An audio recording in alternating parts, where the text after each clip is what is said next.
दोस्तों नमस्कार, मैं मनोज कुमार शर्मा एक बार फिर आपके बीच में। दोस्तों, कोरोना से हुई मौतों पर अब सरकार जो है 4 लाख का जो मुआवजा एक वादा किया गया था, अब वो भी नहीं मिलेगा। कोरोना के मुआवजे पर सरकार ने सुप्रीम कोर्ट में एक हलफनामा दायर करके कहा है कि वो परिवारों को 4 लाख का मुआवजा नहीं दे सकती। दूसरी तरफ भारतीय जनता पार्टी समेत कई मुख्यमंत्री राज्यों के ये दावा कर रहे हैं कि अनाथों को 1 लाख से लेकर के 4,000 रुपये महीने का भरण पोषण करेंगे। अब सरकारें जो है वादा कर देती हैं कि कोरोना से जो मरे हुए लोग थे या कोरोना से पीड़ित जो लोग हुए, जो निधन कर गए, जिनके जो एक्सपायर हो गए, उनके परिवारों को 4 लाख का मुआवजा दिया जाएगा। ऐसी घोषणा कोविड-19 के कंपनसेशन के बारे में केंद्र सरकार ने की थी। लेकिन केंद्र सरकार अब सुप्रीम कोर्ट में जाकर के इस बात से मुकर जाती है। सुप्रीम कोर्ट में कोरोना से जान गंवाने वालों के परिवारों को मुआवजा देने के संबंध में दाखिल याचिका का केंद्र सरकार ने जवाब दिया है। केंद्र सरकार ने कहा है कि कोरोना से जान गंवाने वाले परिवारों को 4 लाख का मुआवजा नहीं दिया जा सकता। आपदा प्रबंधन कानून के तहत अनिवार्य मुआवजा केवल प्राकृतिक आपदाओं जैसे भूकंप, बाढ़ आदि पर ही लागू होता है। एक बीमारी के लिए अनुग्रह राशि देना और दूसरे के लिए इसे अस्वीकार करना अनुचित होगा। सभी कोरोना पीड़ितों को मुआवजे का भुगतान राज्यों के वित्तीय सामर्थ्य से बाहर है। यानी कि केंद्र सरकार ने राज्यों की तरफ से खुद फैसला ले लिया और खुद ही मतलब बता दिया कोर्ट को बिना राज्यों से परामर्श किए कि राज्य सरकारें इसको नहीं दे पाएंगी, तो केंद्र सरकार कैसे दे पाएगी। एक तरह से क्रूरता दिखा रही है। और केंद्र सरकार के वकीलों ने यह स्पष्ट कर दिया कि कोरोना जो थी केवल एक बीमारी थी, यह प्राकृतिक आपदा नहीं थी। ये आपदा नहीं थी अगर, तब इसमें एंडेमिक एक्ट, एपिडेमिक एक्ट क्यों लगाए गए, एक प्रश्न यह भी उठता है। इस प्रश्न का हालांकि वकीलों के पास और न्यायपालिका के पास जवाब नहीं होगा, लेकिन उन लाशों से पूछिए जो गंगा के किनारे रेती में दफन हो गई, उन लाशों से पूछिए जो लावारिस जो है चील कौवे खा गए, उन लोगों से पूछिए जो कोरोना के कारण अनाथ हो गए, उन परिवारों से पूछिए जो परिवार के परिवार उजड़ गए। ऐसे में मुआवजा ना देना और मुआवजे की बात ना करना केंद्र सरकार की असंवेदनशीलता को दर्शाता है। दोस्तों, यह खबर दूसरी लहर के दौरान बिहार में 75,000 मौतों का कोई आंकड़ा नहीं, कोई पता नहीं है। 3,85,000 मौतें सरकारी आंकड़ा बताया जाता है, लेकिन असली आंकड़े इससे कई ज्यादा होते हैं, कई गुना ज्यादा होते हैं। जब केंद्र सरकार इस तरह के फैसले लेती है तो लगता है कि केंद्र सरकार जो है एकदम असंवेदनशील हो गई है। साथ ही कोर्ट जो है अपने फैसले में यह भी कहता है, कोर्ट के फैसले का हवाला देती है सरकार, यह कहती है कि नीतिगत मामलों में कार्यपालिका पर छोड़ देना चाहिए, न्यायपालिका को उसमें दखल नहीं देना चाहिए।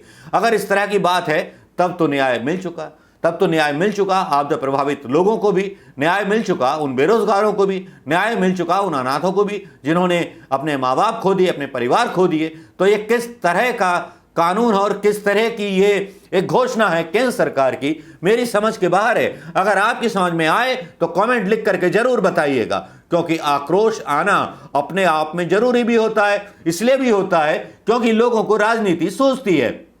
जहां एक तरफ जब प्रधानमंत्री साहब से सवाल पूछे जाते हैं, सोशल मीडिया पर उनको अपशब्द बोले जाते हैं, तब उनके समर्थक कहते हैं आपकी कैसे हिम्मत हुई कि प्रधानमंत्री को गाली दे रहे हैं, प्रधानमंत्री से इस तरह से बात आप कैसे कर सकते हैं। जब प्रधानमंत्री मौतों के प्रति असंवेदनशील हो जाते हैं, केंद्र सरकार के मंत्री जो हैं मौतों के प्रति असंवेदनशील हो जाते हैं, तब ऐसे लोगों को क्या कहा जाए। असंवेदनशील क्यों हो गए, किस लिए हो गए, ये बात तो समझ में आती थी। लेकिन राम मंदिर की आड़ में जब बड़े बड़े आयोजन और प्रायोजन का एक तमाशा खड़ा किया जाता है चुनाव जीतने के लिए, तब प्रश्न जरूर उठते हैं। जब यह कहा जाता है कि साहब जो एक मामूली सा 4 लाख का एक कंपनसेशन है, वो कोरोना पीड़ितों को या कोरोना से मरे हुए लोगों के परिवारों को नहीं मिलेगा। काश ऐसा कुछ भारतीय जनता पार्टी के नेताओं के साथ भी हुआ होता। हालांकि भारतीय जनता पार्टी के कई विधायकों और नेताओं और कार्यकर्ताओं के साथ ऐसा हुआ है, लेकिन जिस आयोजन की मैं बात कर रहा था वो आयोजन ठीक उसी तरह से है जिस तरह से अपने आप को सही साबित करने के लिए भारत का तिरंगा झंडा उठा करके, भारत माता की जय बोल करके उन लोगों को पीटा जाता था अदालतों में जो सरकार से सवाल करते थे। उसी तरह का आयोजन 20,000 करोड़ का जब राम मंदिर का एनडीए प्लान आता है, अयोध्या पर जब प्लान आता है, तब लगता है कि कोरोना के लोगों की मजाक उड़ाई जा रही है। जब भारतीय जनता पार्टी के पास अपने कार्यालयों के लिए पैसा आता है, और हजारों करोड़ रुपए कमाते हैं। इनके विधायक से लेकर के एमपी से लेकर के सरकार के कई लोग इसमें शामिल होते हैं। चंदा घोटाला होता है, चंदे में राम नाम के ऊपर लूट होती है और फिर एक बड़ी सी तस्वीर खींची जाती है कि प्रधानमंत्री ने 20,000 करोड़ का एक पैकेज अयोध्या के लिए ऐलान किया है। उसके लिए स्पेशली एक प्लान बनाया जाता है, एनडीए का प्लान, जिसमें एक्टिव किया जाता है, बड़े बड़े दावे किए जाते हैं कि साहब यहां पर जो है प्रधानमंत्री आएंगे और अयोध्या की सूरत बदल देंगे। जब अयोध्या की सूरत बदलने की बात आती है, जिसमें 20,000 करोड़ से चमकेगी अयोध्या का एक समाचार आता है, तब लगता है कि जैसे उन हिंदुस्तानियों के साथ मजाक हो रही है जिन्होंने अपने कर्म में हिंदू होना लिखवाया था। उनके साथ मजाक हो रहा है जिन्होंने सोचा था कि हम सनातन धर्म की आस्था हैं। शायद उनमें वो भी लोग होंगे जिन्होंने श्री राम मंदिर के लिए चंदा भी दिया होगा। 1 रुपया ही क्यों ना दिया हो या 2 रुपये ही क्यों ना दिए हो सकता है लाखों रुपए भी दिए हो। लेकिन जब 20,000 करोड़ से अयोध्या की किस्मत चमकने की तैयारी होती है तो कुछ जो कोरोना से मरे हुए लोग हैं, उनके परिवारों की किस्मत अंधेरे में चली जाती है।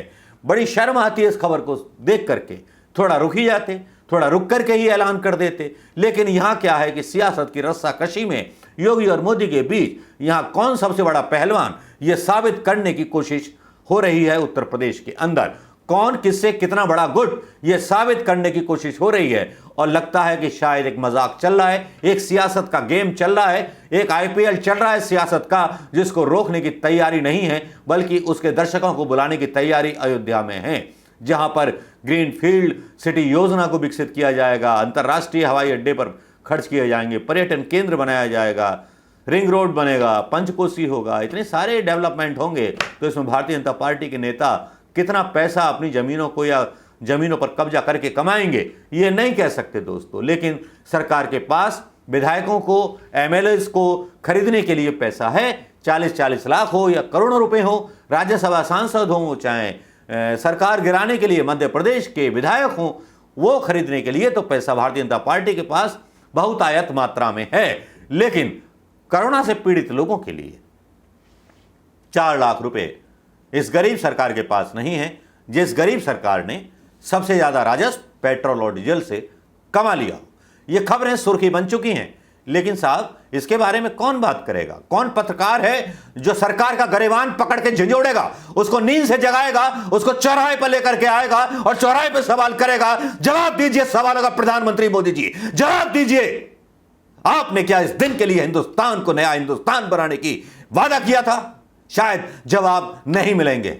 जवाब मिलेंगे भी क्यों? क्योंकि मस्खरापन करने की आदत जो है मीडिया को भी और खबरों को घुमाने की आदत जो है मीडिया को भी। दोस्तों कैसा लगा ये वीडियो? वीडियो अच्छा लगा हो तो शेयर जरूर कीजिएगा, अपना आक्रोश अपने कमेंट्स में दिखाइएगा जरूर दोस्तों। नमस्कार, जय हिंद दोस्तों।